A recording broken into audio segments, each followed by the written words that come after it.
ଓଡ଼ିଶାରେ ବର୍ଷା ସମ୍ଭାବନା। ଆଜି ମାଲକାନଗିରି ଓ କୋରାପୁଟରେ ପ୍ରବଳ ବର୍ଷିବ। ଆସନ୍ତା 18 ତାରିଖରେ ରାଜ୍ୟରେ ପୁଣି ଏକ ଲଘୁଚାପ ସୃଷ୍ଟି ସମ୍ଭାବନା ଅଛି। ଉତ୍ତର ପଶ୍ଚିମ ଓ ସଂଲଗ୍ନ ପଶ୍ଚିମ କେନ୍ଦ୍ରୀୟ ବଙ୍ଗୋପସାଗରରେ ଏହି ଲଘୁଚାପ କ୍ଷେତ୍ର ସୃଷ୍ଟି ହୋଇପାରେ। ଏହା ପ୍ରଭାବରେ ଦକ୍ଷିଣ ଓଡ଼ିଶାରେ କିଛି ସ୍ଥାନରେ ପ୍ରବଳ ବର୍ଷା ହେବ ବୋଲି ପାଣିପାଗ ବିଭାଗ ପୂର୍ବାନୁମାନ କରିଛି।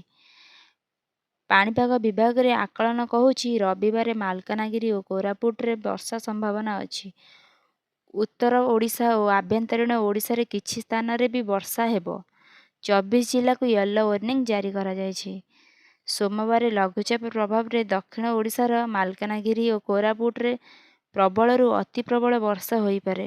ନବରଙ୍ଗପୁର, କଳାହାଣ୍ଡି ଓ ନୂଆପଡ଼ାରେ ଅଧିକ ବର୍ଷା ସମ୍ଭାବନା ଅଛି। 19 ତାରିଖରେ କୋରାପୁଟ ଓ କଳାହାଣ୍ଡିରେ ପ୍ରବଳରୁ ଅତି ପ୍ରବଳ ବର୍ଷା ହୋଇପାରେ।